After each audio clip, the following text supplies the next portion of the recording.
Okay, good morning. I'm not sure when you stop being junior faculty, but at some point it will happen. I'm sure of that.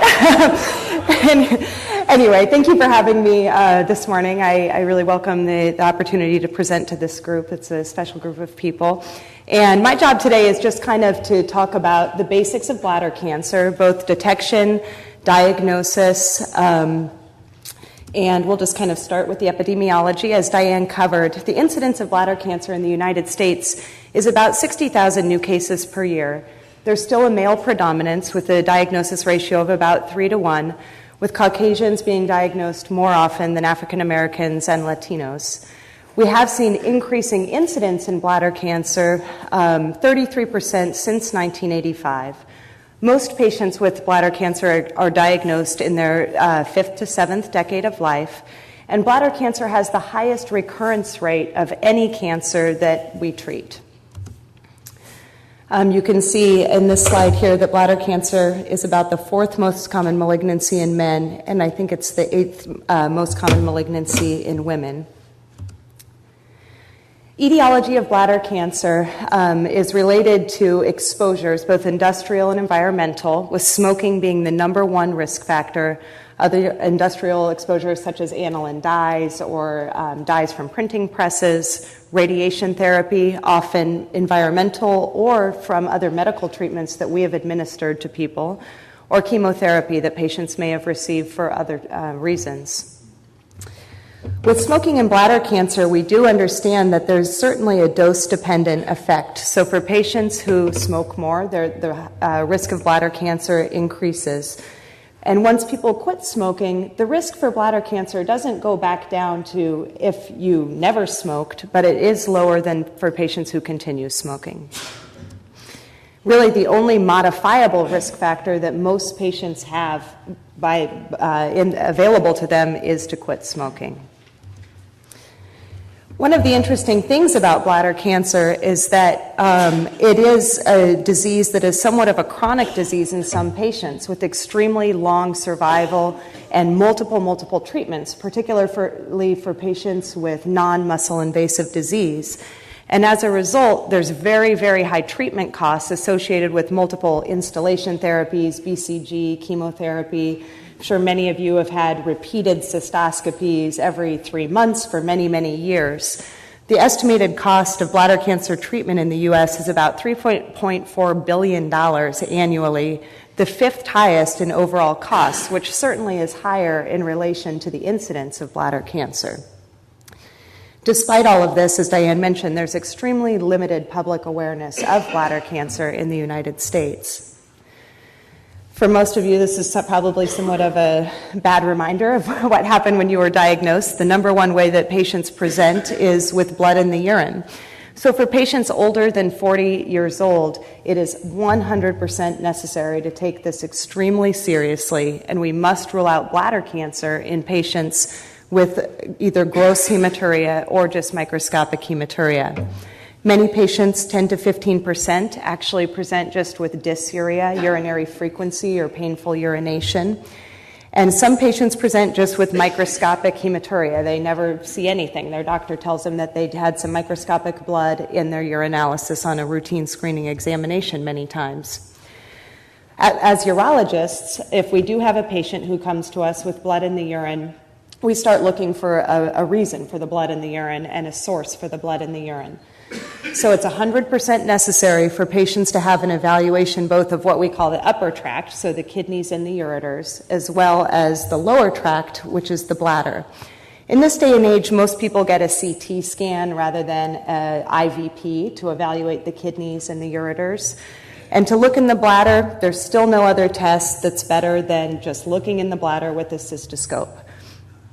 In the United States, probably partly because of poor awareness of bladder cancer, many patients with hematuria still are not referred to a urologist.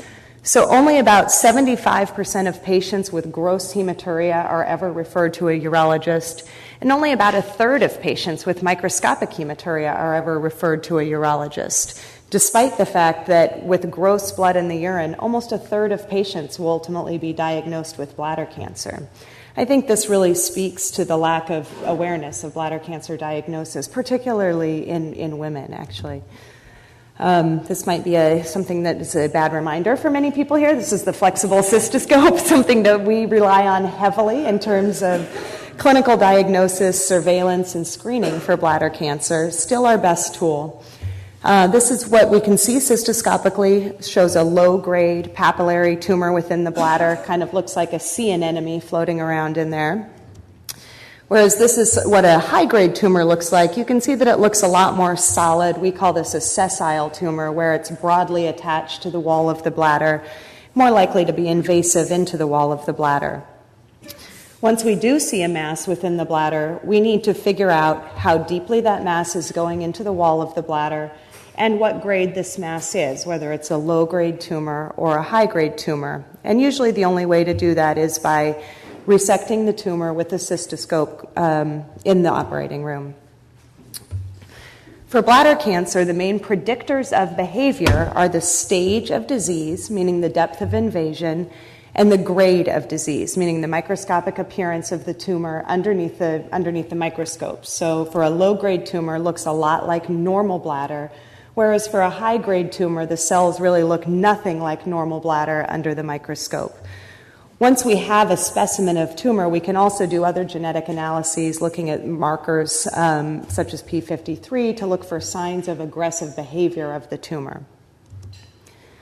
You guys may have seen this in your doctor's office, summarizing the staging systems that we use to determine how deeply the tumor has gone through the bladder wall. We use the TNM system, which stands for tumor, nodes, and metastases. And TA is just these frondular lesions in the mucosal lining of the bladder. For T1, the tumors have started to invade into the submucosa or lamina propria. T2 is down into the muscle layers of the bladder, and T3 is out into the perivesical fat. So these are all things that we're looking for when we do the transurethral resection, as well as signs of this on RCT scanning. Most people actually present with superficial or low-grade cancer, so about 80% of patients. And for these patients, the risk of progression to invasive disease is only about 20%. The problem is that these tumors keep coming back. So about 75% of patients will experience some kind of recurrence of this low-grade tumor, requiring further interventional therapies, such as continued resections or intravesical chemotherapy. And we'll talk a little bit more about that later on.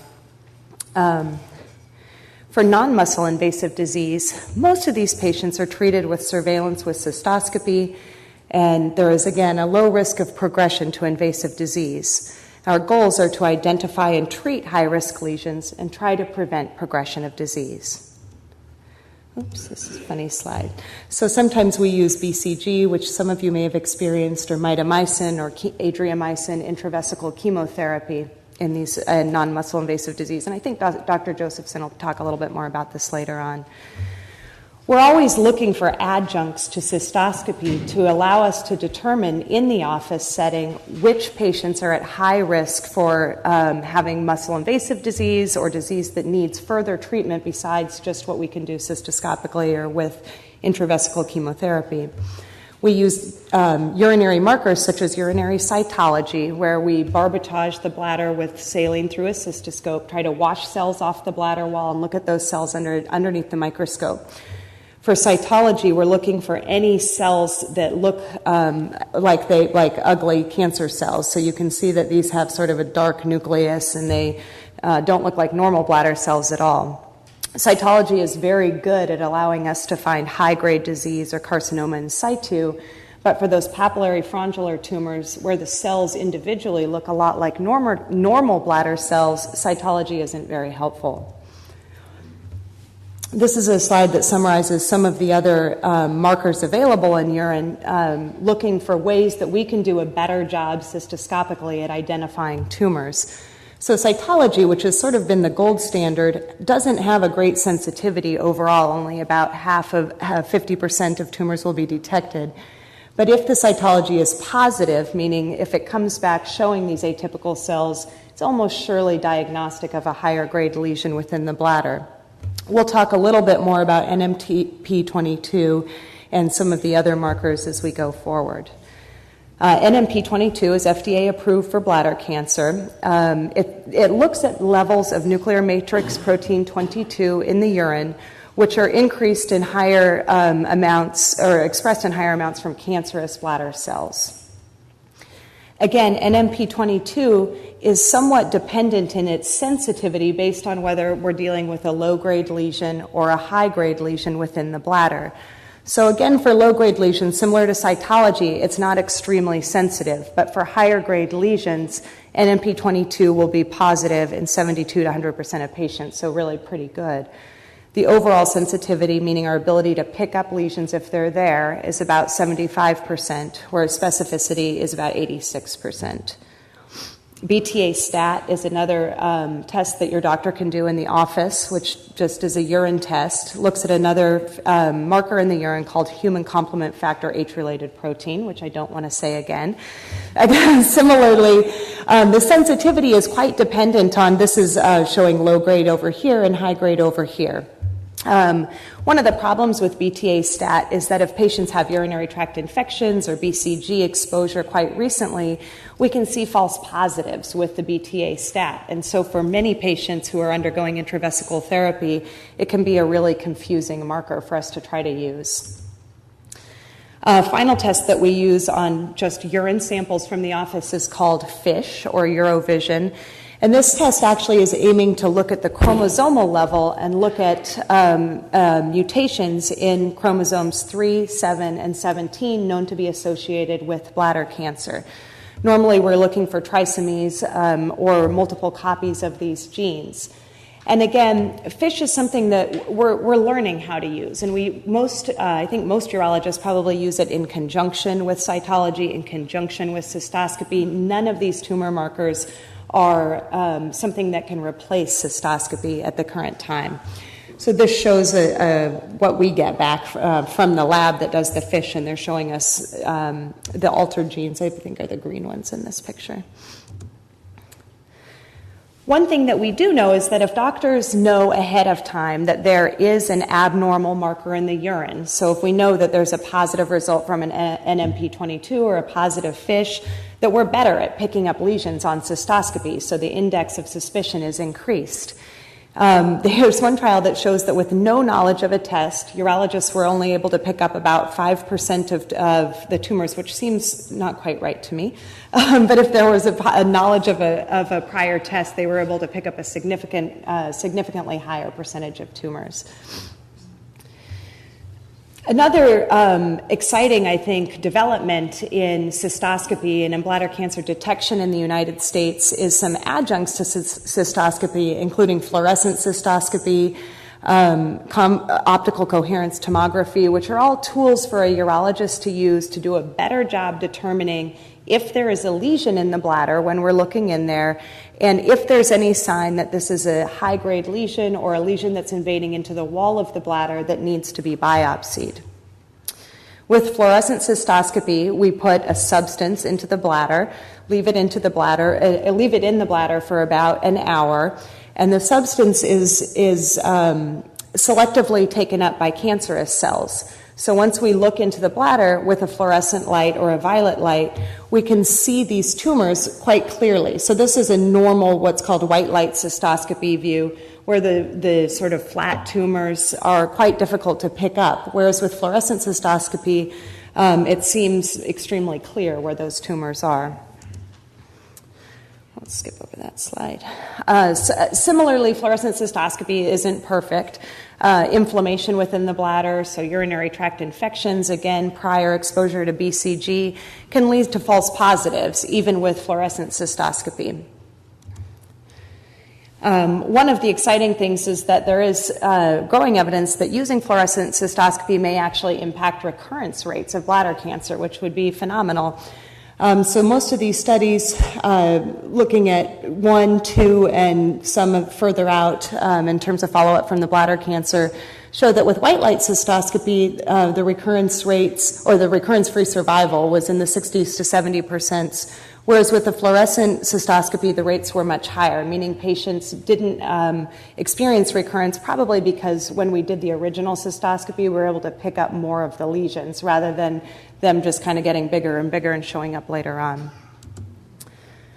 In terms of impact on cost of care, which is clearly an important factor in bladder cancer, patients had fewer TURs when they were using fluorescent cystoscopy, had fewer recurrences, and therefore a lower cost of care for patient, which is also exciting. Optical coherence tomography is another really interesting technology. I'll admit I've never used it myself, so I can't speak to my experience with this. But one of the concepts is you use this along with fluorescent cystoscopy to allow three-dimensional imaging of the bladder in real time. And the concept is that this is a normal bladder wall, and you can see these nice stripes represent the layers that we talked about in the cartoon earlier. This looks like a low-grade tumor here that they're showing looking at the just normal bladder next to the tumor, and that's the image that they were seeing. Over on this side is showing the progressive invasion of tumor. So this is just thickening of the lining of the bladder. Here you can see some of those stripes start to disappear, whereas when the tumor is invading into the yellow lamina propria, coming down lower, the tumor is actually coming into this muscular layer, and you see again those stripes start to disappear. So this is a tool that could allow us to better identify which tumors need to be biopsied, which tumors should be biopsied aggressively, and also give us further information ahead of time on what stage some of these tumors may be. I'm not going to focus on that. I think the next this is sort of totally changing the topic, but just in terms of the thought process in bladder cancer and some things that are exciting going on for bladder cancer patients is our ability to start using some quality of life tools that have actually been validated in bladder cancer patients, designed specifically for bladder cancer patients, to address both patients who have their bladders, who are undergoing multiple TURs and installations, as well as patients who don't have their bladders, who have cystectomies with various kinds of urinary diversion.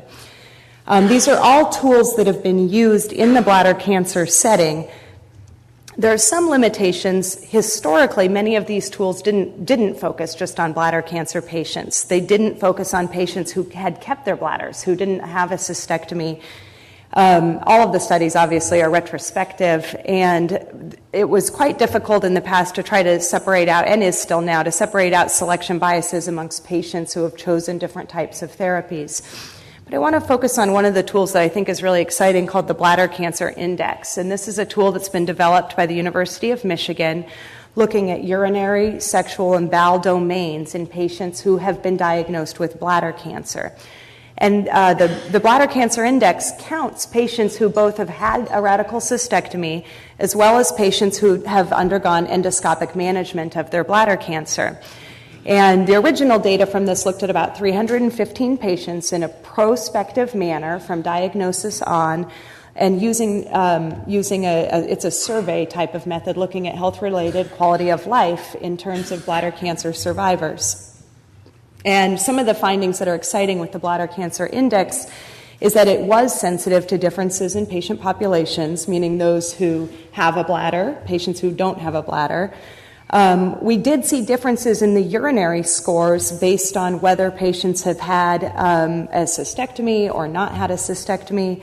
And we did also find in this that patients who had a neobladder did show a higher urinary bother score than patients with a native bladder. And what this tells us is that at least we are able to pick out differences in populations using this tool. So going forward, I think it's very exciting for us to be able to better look at what patients' concerns are, better look at how treatment decisions impact patients, and therefore better be able to advise patients on what to expect, as well as to help patients make better choices about what sort of treatments they choose to have. In conclusion, I think there's many new developments in bladder cancer that hold promise for both diagnosis, treatment, and evaluation of patients after treatment. I think quality of life tools can really help us quantify what's working for patients and what's not working for patients. And I think, just as a reminder, never be afraid to ask questions and never be afraid to ask for a second opinion.